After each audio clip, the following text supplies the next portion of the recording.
కర్నూలు జిల్లాలో ఎన్ఆర్ఐ ఫహద్ ఆధ్వర్యంలో పేద ముస్లిం విద్యార్థులకు స్కాలర్షిప్ పంపిణీ కార్యక్రమాన్ని ఘనంగా నిర్వహించారు. కార్యక్రమానికి ముఖ్య అతిథిగా మంత్రి టీజీ భరత్ హాజరయ్యారు. అనంతరం 25 మంది విద్యార్థులకు 20,000 రూపాయల చెక్కులను అందజేశారు. ఈ సందర్భంగా వైసీపీ నాయకులపై ఆయన ఫైర్ అయ్యారు. టీడీపీ కార్యకర్తల జోలికి వస్తే ఊరుకోబోమని ఈ సందర్భంగా వారు హెచ్చరించారు.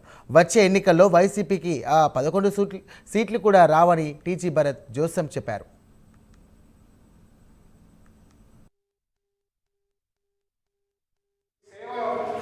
ఏదో రకంగా చేయండి, హెల్ప్ చేస్తేనే దేవుడు కూడా అల్లా కూడా మీకు ఒక 10 ఇళ్ళని ఎక్కువ ఇస్తాడు. గ్రేట్ అండి, వెరీ వెరీ హ్యాపీ. అలాగే ఇట్లా చేసే వాళ్ళకి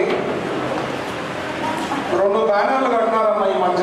ఇక్కడ ఒకటి మన చిల్డ్రన్స్ పార్క్ దగ్గర. ఇప్పుడే చెప్తున్నాడు నాకు మిత్రుడు, అది చించేసినారంట. పని చేసేరు, పని చేసే వాళ్ళకి కుళ్ళు గుర్తుకుంటారు. అంతే కదా, ఏం పని బ్యానర్ చించేది. ఇప్పుడు సీసీటీవీ ఉంటుంది, దొరుకుతాడు, ఆడిపోతాడు. ఏమన్నా వైఎస్ఆర్ పార్టీ గవర్నమెంట్ అది అంతా ఇంకా వాళ్ళే ఉండాలనుకుంటారా? వాళ్ళే ఉండాలనుకుంటారు. మీ గవర్నమెంట్ లేదా తెలుసుకోండి. మీ గవర్నమెంట్ లేదు. మీ తిక్క చేష్టలు చేసిన దానికి 11 వచ్చినారు. ఇప్పుడు ఇంకా తిక్క చేష్టలు చేస్తే 1 వస్తుంది.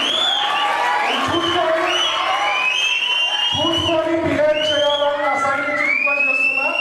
ఆయన పేరు కూడా చెప్పదలుచుకోలే, ఆయన నేను పెద్ద మంచి చేయదలుచుకోలే నేను. ఎందుకంటే ఇది కరెక్ట్ కాదు. ప్లస్ ఈ కార్యక్రమం చేస్తుంటే